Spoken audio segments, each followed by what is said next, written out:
Merci beaucoup. Bonjour à toutes, à tous. Merci à... Vous me dites si vous m'entendez bien ou pas bien, comme ça va. Merci à Nana et à Anouk en particulier d'avoir organisé ce colloque. Et je vous prie d'excuser Nassima Moujoud, donc, qui était la personne avec qui j'avais fait cette proposition de communication. Elle est retenue à Grenoble par des auditions et donc elle m'a laissé le soin de présenter voilà, un petit peu nos deux travaux. Donc je ne présenterai pas du tout aussi bien qu'elle sa partie, qui est davantage sur la question des femmes sans papier, mais enfin voilà, je me base sur deux articles, l'un précisément d'elle et l'autre de moi-même, qui seront publiés bientôt dans un même ouvrage qui s'appellera Le genre au cœur d'immigration, co-dirigé par Claire Cossé, Adeline Miranda, Nouria Wali et Jamila Seidi. Et en réalité, donc ce travail, qui est un travail à deux voix, il s'appelle, on a proposé comme titre « Mouvement féministe » au pluriel par rapport au racisme en France et les difficultés de la solidarité. Mais en fait, on aurait pu l'appeler aussi « Quelles alliances féministes, et lesbiennes d'ailleurs, contre le racisme en France ?» C'est-à-dire, une des questions qui se posait un petit peu, c'était qui était elle et qui était nous, et sur qui on allait se centrer. Qui est elle et qui est nous dans le mouvement féministe, dans nous, Nassima et moi, si on peut dire ça comme ça, et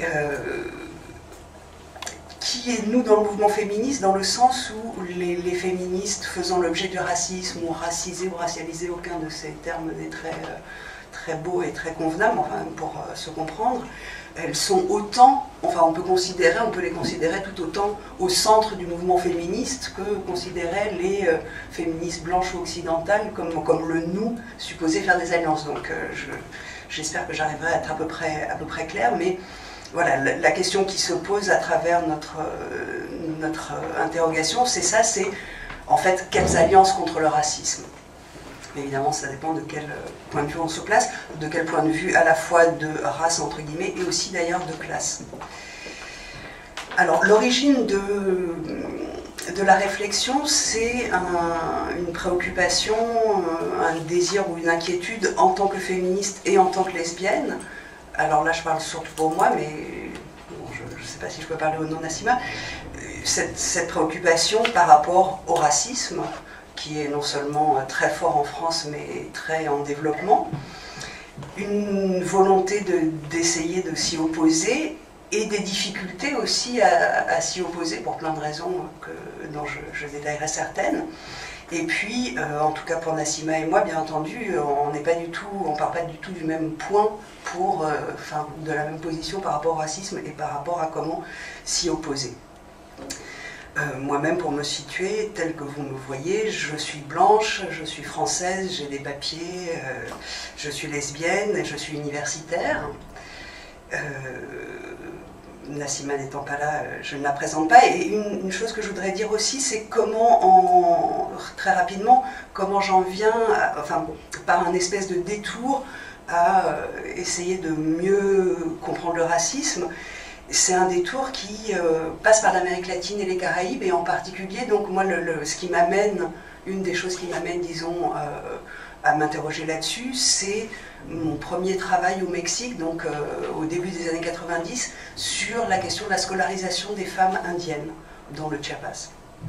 Et donc, en quelque sorte, c'est les femmes indiennes du Mexique qui sont les premières à m'interroger de manière vraiment très très concrète et aussi théorique sur l'imbrication. Donc là, je la pensais principalement entre la race, entre guillemets, et le sexe. Je me disais, en fait, voilà, les femmes indiennes à l'école, en tant que femmes, c'est important qu'elles puissent aller à l'école. En tant qu'indienne, l'école est une entreprise comme en France, hein, d'acculturation, de déculturation, voire d'ethnocide.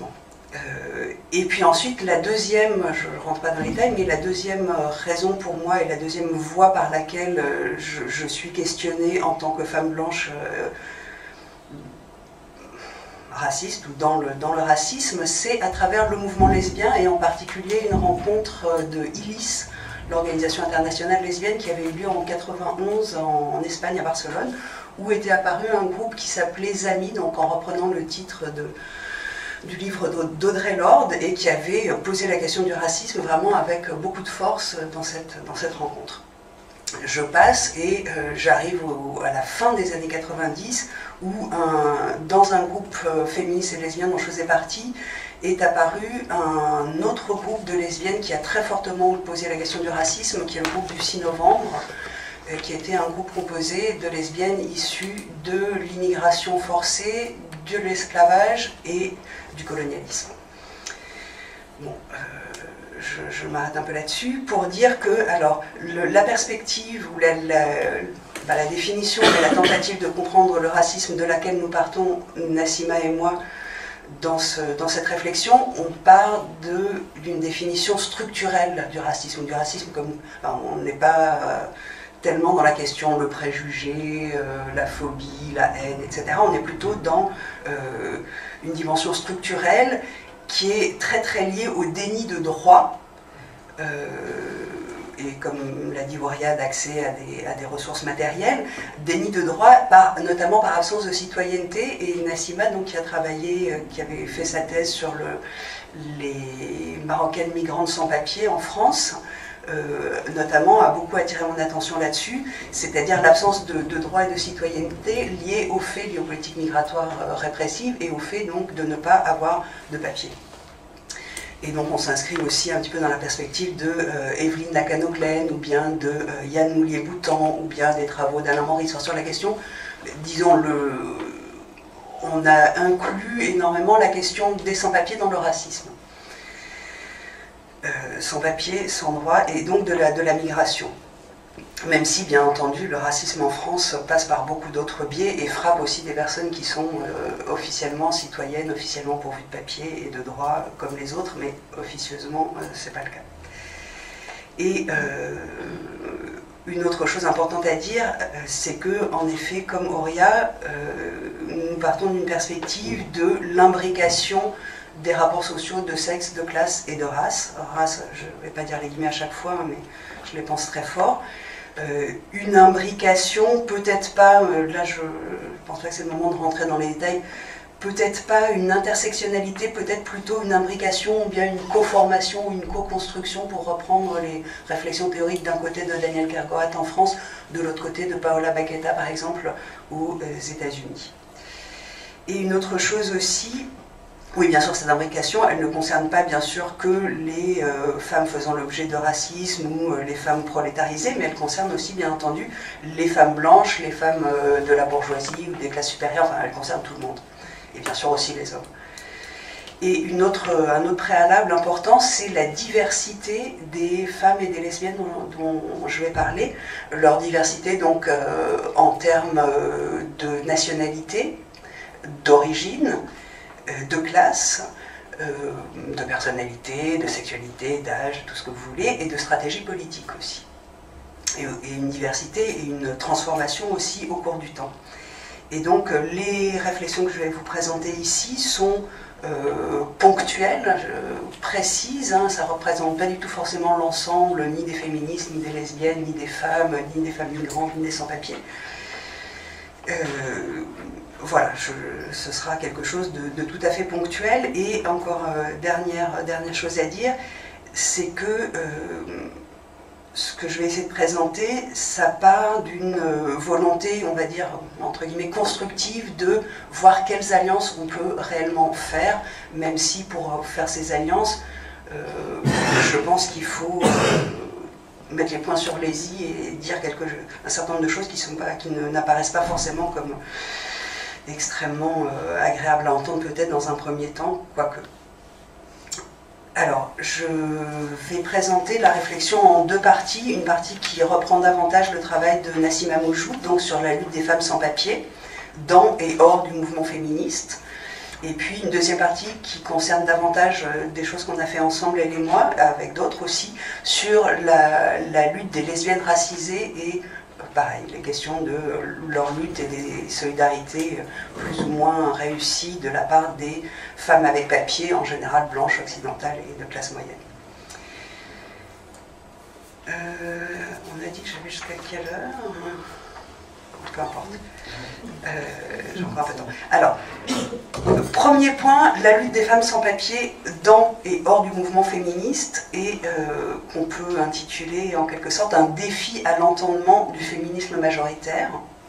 Donc là, en effet, je me base principalement sur le travail de Nassima Moujoud, qui a un travail sur Paris et la région parisienne, avec différents types de femmes sans papier, certaines qu'elle caractérise davantage comme de classe populaire, et qui sont souvent au niveau de l'emploi, dans le travail domestique et ou éventuellement la prostitution ou le travail sexuel, et puis des femmes de classe moyenne ou supérieure qui sont peut-être davantage des femmes réfugiées des années 90, notamment algériennes, et qui sont peut-être aussi davantage des militantes politiques déjà à l'origine et également en France. La situation dans laquelle on se trouve, ce sont donc des femmes sans papier, donc leur objectif c'est d'obtenir ces papiers. Pour obtenir ces, enfin, disons, un de leurs objectifs principaux, sans que ça préjuge de leurs autres luttes, mais enfin une nécessité vraiment très, très importante, c'est ces papiers. Pour obtenir ces papiers, elles mettent en œuvre différentes stratégies.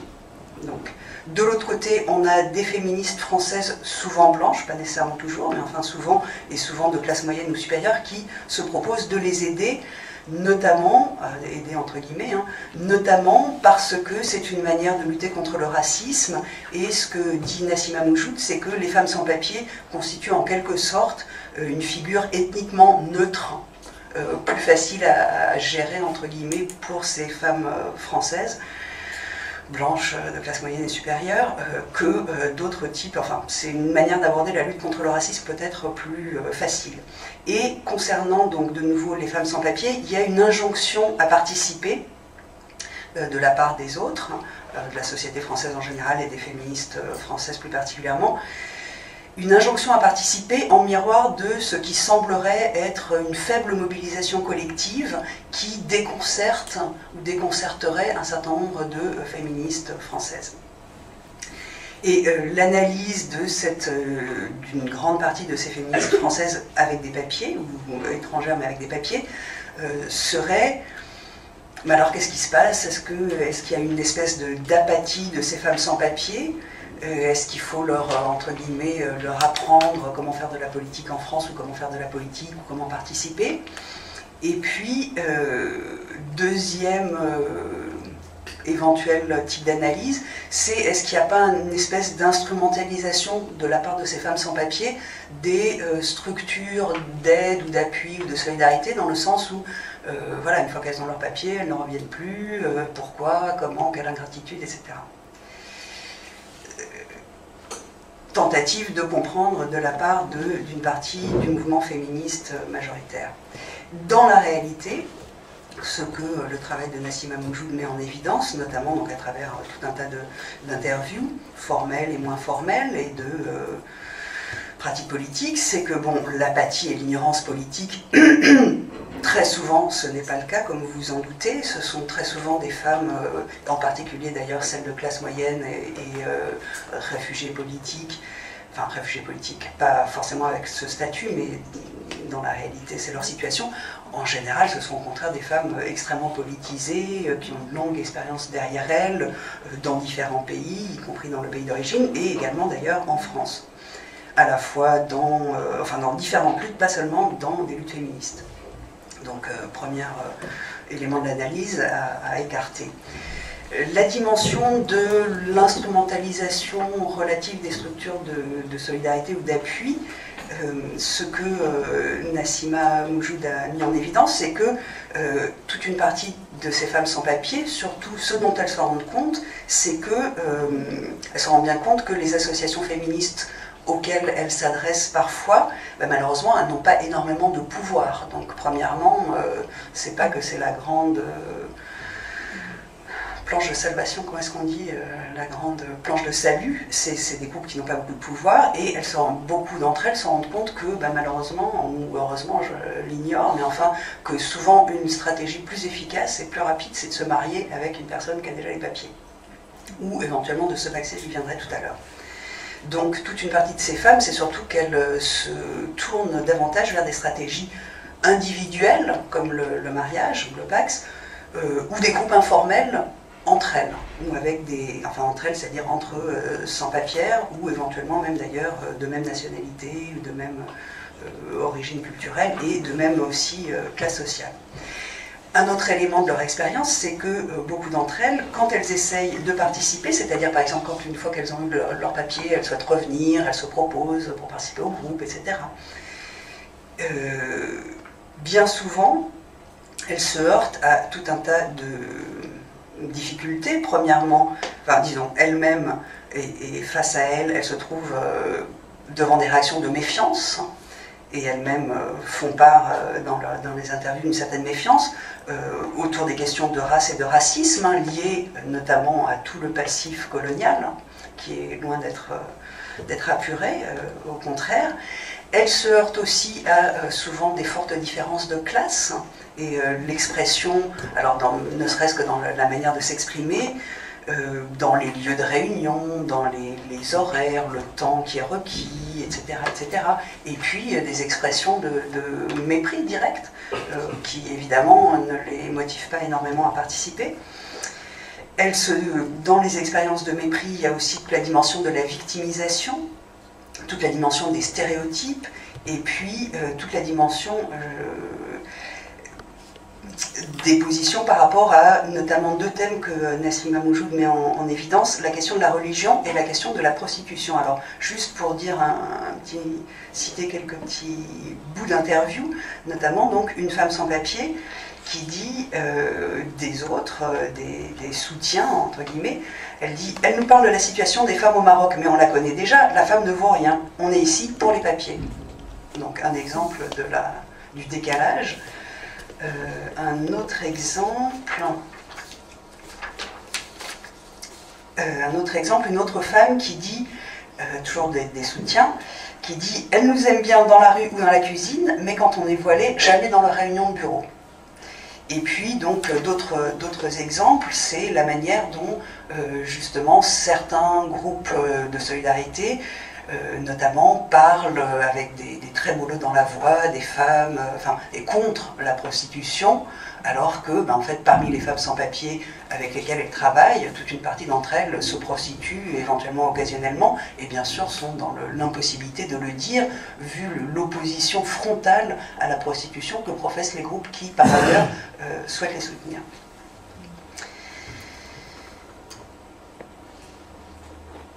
Et puis, alors ça, c'est les deux extraits d'interview que je vous ai cités, ce sont plutôt des femmes faisant partie des femmes des classes populaires, mais y compris les femmes faisant partie des classes moyennes et supérieures, donc, qui elles-mêmes supposent, et dont on pourrait supposer qu'elles ont davantage de moyens pour, disons, à la fois s'insérer dans ces groupes qui sont souvent des groupes de classe moyenne ou supérieure, et qu'elles ont davantage de moyens aussi peut-être de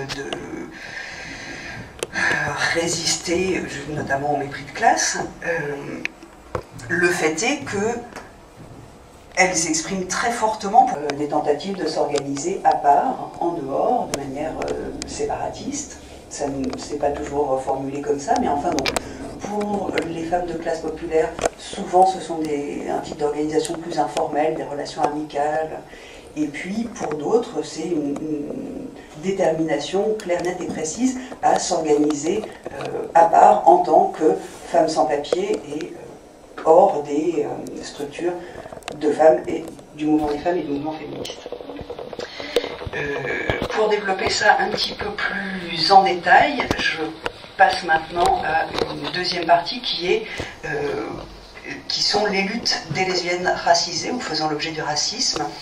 Et cette question des luttes des lesbiennes faisant l'objet de racisme, à mon avis, pose très fortement la question de comment, en tant que féministe et en tant que lesbienne, de toutes les classes et de toutes les, entre guillemets, races, comment éviter le piège de la construction d'un discours qui renforcerait justement le racisme ou qui renforcerait ce que notamment Jasbir Puar aux États-Unis a appelé la construction d'un discours homonationaliste. Et je vais essayer d'expliquer ça plus en détail. Je vois qu'il faut que je me dépêche, je pense. Là, le matériel empirique, c'est plutôt du travail à la fois militant et académique, avec des lesbiennes faisant l'objet du racisme et ou migrantes, pareil à Paris en région parisienne, et puis avec un tout petit éclairage parallèle sur la situation, par exemple, au Mexique par rapport aux lesbiennes centra-américaines, enfin, des questions migratoires qui dépassent un petit peu la question de la France. Et là aussi, les lesbiennes sont très différentes selon leur appartenance de classe ou leur origine de classe, de race là aussi, de nationalité, la question justement si elles ont des papiers et ou si elles sont françaises ou pas, mais la question des papiers reste une question transversale.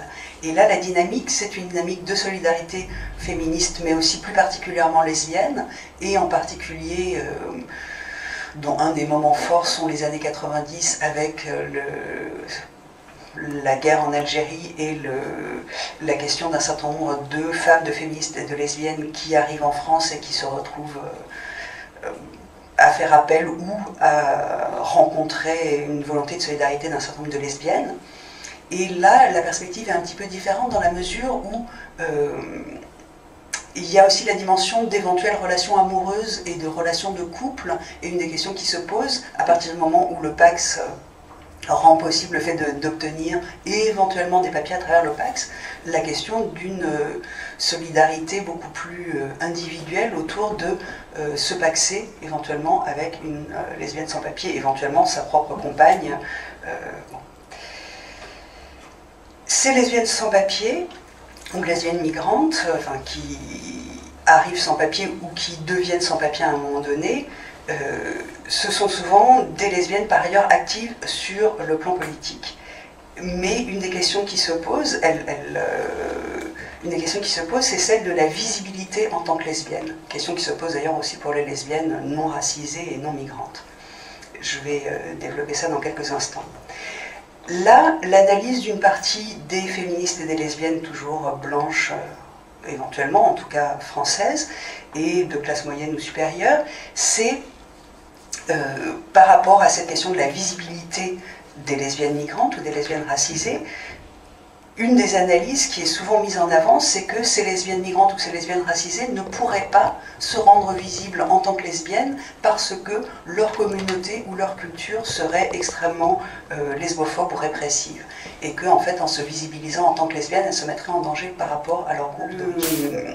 La question qui se pose pour les lesbiennes pour obtenir des papiers, si elles en sont dépourvues ou si à un moment donné elles s'en trouvent privées, il y a deux grandes, je simplifie horriblement, hein, mais il y a deux grandes possibilités. L'une, c'est à travers ce que je disais tout à l'heure, le Pacs, et l'autre, ce serait à travers la question d'essayer d'obtenir de manière plus systématique un statut de réfugié politique.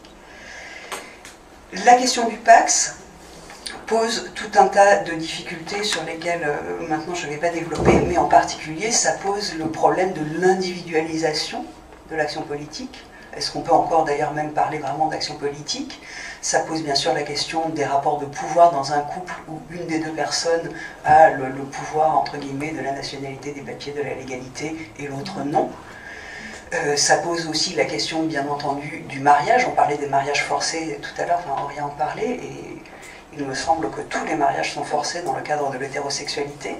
Donc le Pacs forcé aussi, et d'ailleurs forcé pour les deux parties, parce qu'il n'est pas dit ni que la lesbienne souhaitant obtenir des papiers souhaite se paxer ou se marier, ni que l'autre lesbienne possédant les papiers souhaite non plus se paxer ou se marier. Donc la solution du Pacs pose tout un tas de difficultés. De la même manière, d'ailleurs, enfin, ce qu'on constate, c'est que aussi bien les migrantes sans papier en général, hétérosexuelles qui se marient, que les lesbiennes qui se marient éventuellement avec les hommes ou qui se pacsent avec une lesbienne, éventuellement leur compagne, voilà, se retrouvent dans des rapports de force particulièrement problématiques. La question d'un statut, donc si on élimine en quelque sorte cette partie, si on se concentre davantage sur la question d'un statut de réfugié ou d'asile politique pour les lesbiennes, au nom d'une situation particulière des lesbiennes à l'échelle internationale, là, la difficulté, ça paraîtrait intéressant parce que ce serait peut-être une solution plus politique entre guillemets, mais aussitôt une autre difficulté très importante apparaît, qui est comment ne pas renforcer un discours nationaliste français et un discours raciste, ou ce que Jasbir-Puar, donc aux États-Unis, appelle l'homonationalisme. Alors, Jasbir-Puar aux États-Unis, et plus récemment, il y a des travaux de Jinarita Warren, Tamsila Tawkir et Ezra Erdem, qui concernent plus particulièrement la Grande-Bretagne et l'Allemagne sur ces questions-là. Mais enfin, ce que dit Jasbir-Puar de manière très ordonnée et très précise, hein, dans son livre qui s'appelle Homonationalisme, terrorisme in queer times. Terrorist assemblage. Voilà, merci. Qui date de, je ne sais plus, 2008, 2007, 2006. Ce qu'elle dit en tous les cas, c'est que l'homonationalisme se base sur trois éléments. D'un côté, donc aux États-Unis, hein, la prétention à ce qu'elle appelle un exceptionnalisme sexuel, notamment donc une soi-disant particulièrement grande acceptation de l'homosexualité, avec finalement, après de nombreuses années, la dépénalisation finalement notamment de la sodomie, etc. Alors, est-ce que la France prétend à cet exceptionnalisme sexuel? Je n'en suis pas complètement convaincue, hein, il y a des différences importantes, mais enfin, c'est vrai que toute une partie du discours nationaliste français à l'heure actuelle consiste à dire quand même, regardez la liberté des femmes françaises. Je soupire pour souligner à quel point ce discours est faux, comme vous le savez, mais bon, c'est sûr qu'il y a ce discours qui est mis en avant, et donc soi-disant une grande tolérance envers les lesbiennes, les homosexuels, les gays et les femmes en général. Deuxième élément de l'homonationalisme, donc bon, pour l'exceptionnalisme sexuel, on voit, il pointe son nez en France, même si bien entendu il ne correspond pas à la réalité. Le deuxième élément, c'est ce qu'elle appelle le queer normalisé. Alors, il faudrait déjà savoir ce que c'est que le queer, bon. Mais grosso modo, le queer normalisé, ça veut dire en quelque sorte que finalement la perspective queer perd beaucoup de son caractère subversif, et finalement c'est une manière de... Oui, on peut tous et toutes être queer, ça coûte pas cher, ça peut rapporter gros. Troisième élément, on pourra discuter de ça un petit peu plus tard, mais c'est vrai que, là je fais une parenthèse, mais j'étais en Colombie il y a très peu de temps, et voilà, et une des personnes qui a lancé le débat sur les queers, c'est une femme hétérosexuelle, de classe moyenne, enfin... C'était intéressant de discuter avec elle, enfin voilà, il n'est pas si difficile que ça finalement d'être queer, semble-t-il. Même si c'est toujours un petit peu plus difficile que d'être tout simplement hétérosexuel. Mais bon. Troisième élément de l'homonationalisme, c'est, malgré un discours multiculturaliste, c'est la blancheur comme modèle culturel suprême, et l'injonction au blanchiment et à l'intégration. Et là, dans le cas qui nous occupe maintenant, la question des lesbiennes en France, il s'agirait, enfin, la blancheur comme modèle culturel suprême et l'intégration comme injonction, ça aurait un rapport avec l'idée que, notamment, la meilleure stratégie ou une stratégie indispensable pour les lesbiennes consisterait à se rendre visible en tant que telle. Là, c'est une discussion portée notamment par Sabrine Al-Rassas, avec qui j'avais travaillé initialement cette question des luttes des lesbiennes migrantes. Cette question de cette injonction à la visibilité, alors là, je remonte un tout petit peu la boucle. Si on souhaite développer une stratégie de demander ou de créer une figure de l'asile politique pour les lesbiennes, ben évidemment, il faut être visible. Or, cette visibilité en tant que lesbienne, qui est une stratégie quand même assez typiquement de femmes de classe moyenne ou supérieure, et en général de la culture dominante, donc là en l'occurrence en France blanche française, donc pour obtenir ce type de statut, il faut une visibilité qui n'est pas du tout la stratégie favorite de tout un tas de lesbiennes faisant l'objet du racisme, pour tout un tas de raisons, et non pas, donc j'insiste là-dessus, non pas forcément parce qu'elles ne peuvent pas se rendre visibles dans leur communauté, entre guillemets communauté, mais plutôt parce qu'elles ne souhaitent pas forcément se rendre visibles face aux autres lesbiennes blanches ou face à la société française. Bon, alors il y a beaucoup de choses à dire, je dis ça très très rapidement. Ça c'est un premier élément, et le deuxième élément qui est très problématique dans cette stratégie, donc c'est bien entendu la manière dont ça aurait tendance à renforcer un discours nationaliste français sarkozien, sarkoziste, mais pas seulement, autour de, ben voilà, heureusement que la France est là pour accueillir les victimes de cultures barbares de tous les autres endroits du monde, à part la France. Heureusement, en France, il y a une immense tolérance et un immense amour pour les lesbiennes qui fait que c'est là qu'elles seraient le mieux. Donc comment développer, comment exiger éventuellement une reconnaissance des persécutions tout à fait politique envers les lesbiennes, aussi bien en France qu'ailleurs, sans renforcer ce discours nationaliste qui prétendrait qu'en France, au contraire, c'est un paradis et que tout le reste du monde est un enfer pour les lesbiennes et de manière plus générale d'ailleurs pour les femmes. Alors, je conclus très rapidement en m'excusant à nouveau d'avoir été sans doute très schématique, peut-être même très allusive. Une des choses que je veux quand même souligner, c'est que c'est l'importance pour les féministes dominantes, entre guillemets, et pour les femmes en général, et pour la population en général, incluant les hommes dominants et dominés, la très grande importance de se rendre compte que toute une partie des analyses dominantes sur la faible participation ou la non-participation ou la participation différente des femmes faisant l'objet de racisme, elle n'est en général pas due à l'ignorance ou à l'apathie politique. Au contraire, elle n'est pas du tout due, en général, au fait que ce soit des femmes particulièrement plus victimes que d'autres. Ce n'est pas une position de victime qui les empêche de participer.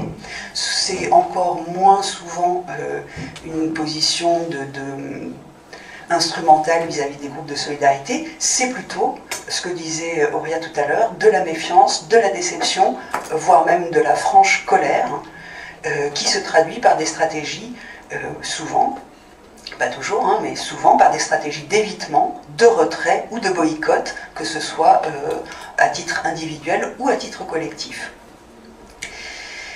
Une autre chose qui est importante à souligner, et je rejoins là aussi Auria, c'est qu'en même temps, un certain nombre de femmes et de lesbiennes et de féministes cherchent des alliances, que ce soit des femmes et des féministes et des lesbiennes du côté dominant ou du côté de différents côtés dominés. Cette recherche d'alliance, ce n'est pas une recherche de sororité, et je pense qu'on ne devrait pas non plus la conceptualiser comme de la solidarité, parce que la solidarité pose de très nombreux problèmes. On a vu en partie les problèmes du côté de celles à qui cette solidarité s'adresse, mais c'est aussi des problèmes du côté de celles à qui on demande de la solidarité, puisque la solidarité, en quelque sorte, oblige à une position acritique qui n'est pas du tout souhaitable. Une position de godillot, si on peut dire, qui est tout à fait inconfortable et même politiquement pas du tout satisfaisante. Par contre, ce qui est recherché, à mon avis, des deux côtés, c'est la possibilité d'alliances politiques, mais d'alliances politiques ponctuelles sur des objectifs précis. Et là, je rejoins vraiment ce que dit une collègue de Berkeley, donc Paola Baqueta, que j'ai mentionné au début, qui a un article vraiment très intéressant sur la question des alliances féministes transnationales, dans un bouquin qu'on a co-dirigé à plusieurs d'entre nous et suite à un colloque auquel Martine a également participé. Donc cette réflexion de Paola Baqueta sur les alliances transnationales montre bien qu'il y a toutes sortes d'alliances dont certaines sont favorables à toutes et puis certaines disempower, enlèvent du pouvoir à certaines féministes, notamment du fait de leur classe ou de leur, entre guillemets, race ou nationalité.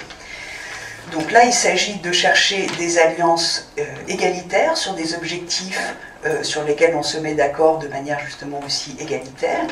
Ces alliances, toutes les femmes, me semble-t-il, et toutes les féministes et toutes les lesbiennes auraient à y gagner, et peut-être même surtout, je ne veux pas les mettre trop en relief, mais peut-être même surtout les femmes françaises, éventuellement blanches et éventuellement de classe moyenne et supérieure, disons, elles y gagneraient une meilleure connaissance de la situation et probablement les transformations sociales pour lesquelles elles luttent, et bien entendu, les femmes racisées ou les femmes des classes populaires ou des classes dominées y gagneraient également énormément. Donc il s'agit, disons, l'objectif que je pense qu'il faut continuer à essayer d'atteindre, ce sont des alliances politiques sur un projet féministe. J'ose pas vraiment dire indépendamment des positions sociales, justement, mais il faudrait pouvoir construire ensemble, de manière égalitaire, un projet qui reflète le plus possible les intérêts de l'ensemble des femmes à travers, mais en tenant compte de leur position de classe et entre guillemets de race et bien sûr de sexualité. Voilà, je m'arrête là et je vous remercie.